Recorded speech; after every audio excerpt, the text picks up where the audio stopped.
Diasco Foot, le miroir du football de la diaspora congolaise.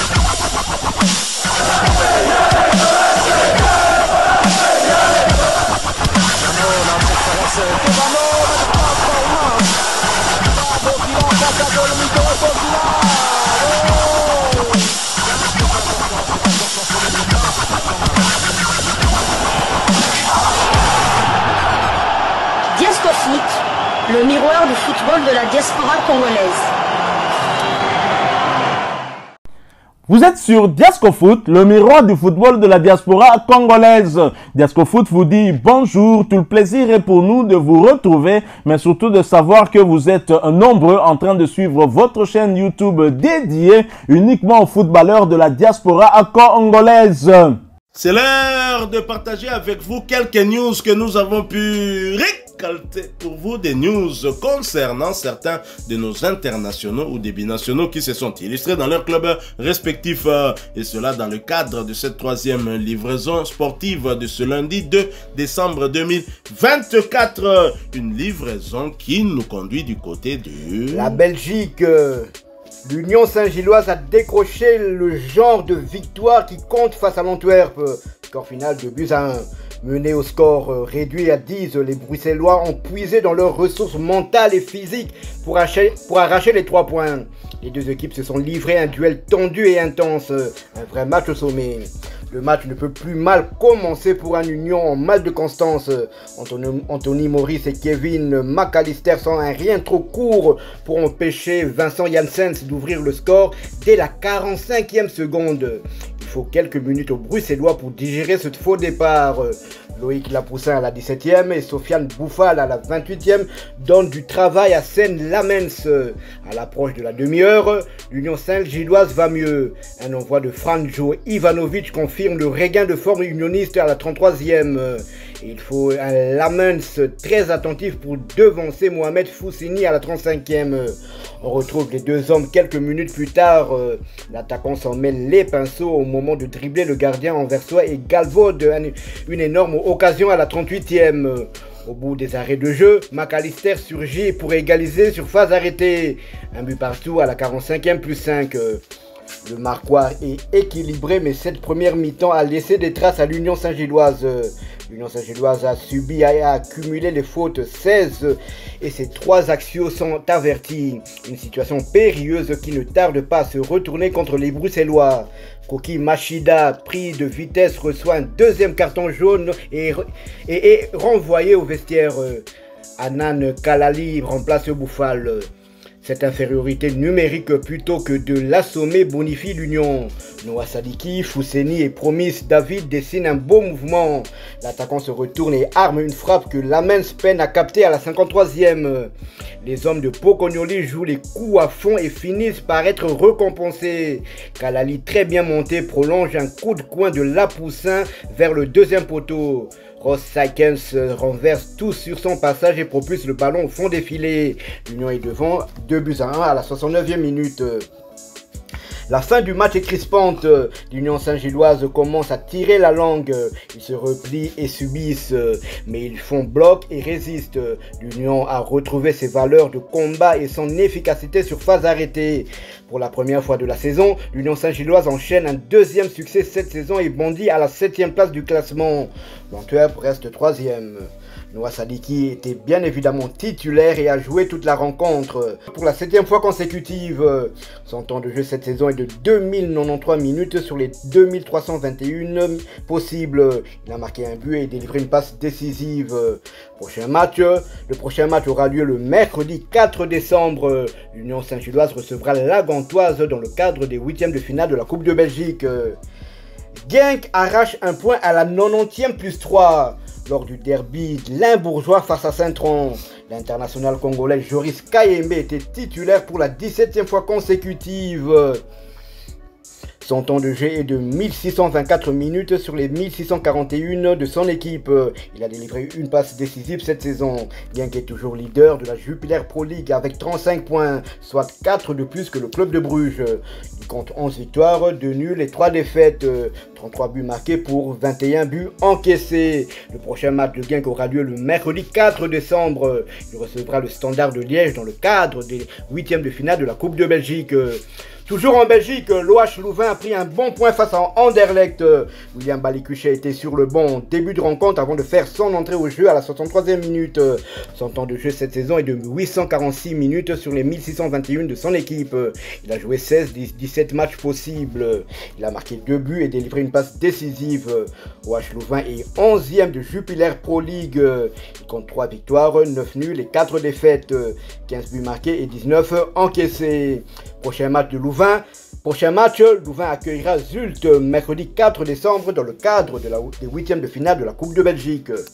Nous quittons la Belgique pour la France voisine. En France, où l'on jouait la 13e journée de Ligue 1 McDonald's.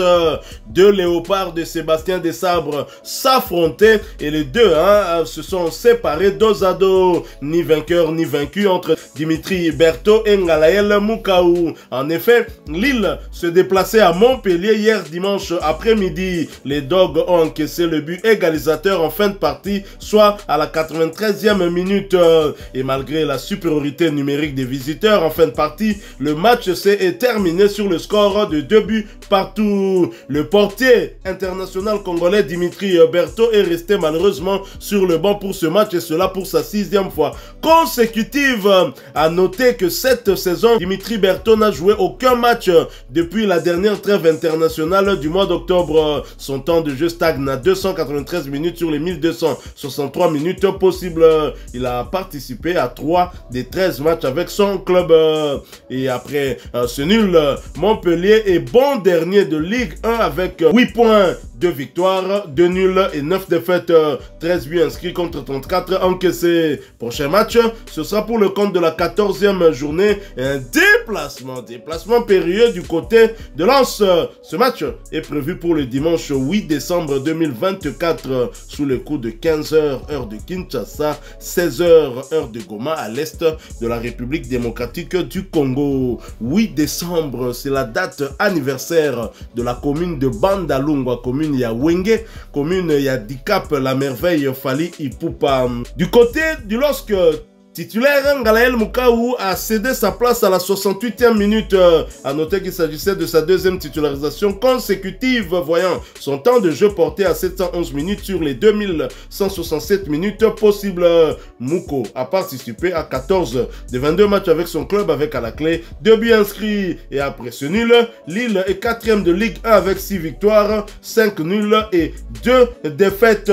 21 buts inscrits contre 13 encaissés. Prochain rendez-vous pour le LOSC, ce sera pour le compte de la 14e journée et la réception du stade brestois. Ce match est prévu pour le vendredi 6 décembre 2024 sous le coup de 19h de Kinshasa, 20h heure de Goma à l'est de la République démocratique du Congo. Restons toujours en France mais quittons la Ligue 1 pour parler du 8e tour de la Coupe de France.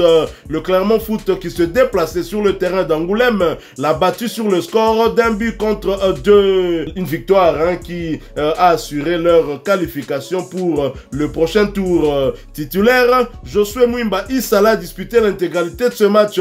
Son temps de jeu passe à 596 minutes sur les 1536 minutes possibles. Mwimba Issala a joué 8 des 16 matchs avec son club. Prochain rendez-vous, ce sera pour le compte de la 15e journée de la Ligue 2. Un déplacement sur le terrain du FC Annecy d'un autre international congolais, Fabrice Ntsakala. Ce match est prévu pour le vendredi 6 décembre 2024 sous les coups de 20h heure de Kinshasa, 21h heure de Bukavu à l'est de la République démocratique du Congo. Toujours pour le compte du 8e tour de la Coupe de France, le FC Annecy se déplaçait sur le terrain de Jura Sud. 0 but partout entre les deux équipes. Annecy va se qualifier au tir au but, 6 tirs contre 5. Fabrice Ntsakala était bien évidemment titulaire avant et a disputé l'intégralité de cette rencontre, cela pour sa 5e fois consécutive. Son temps de de jeu passe à 1009 minutes sur les 1531 minutes possibles.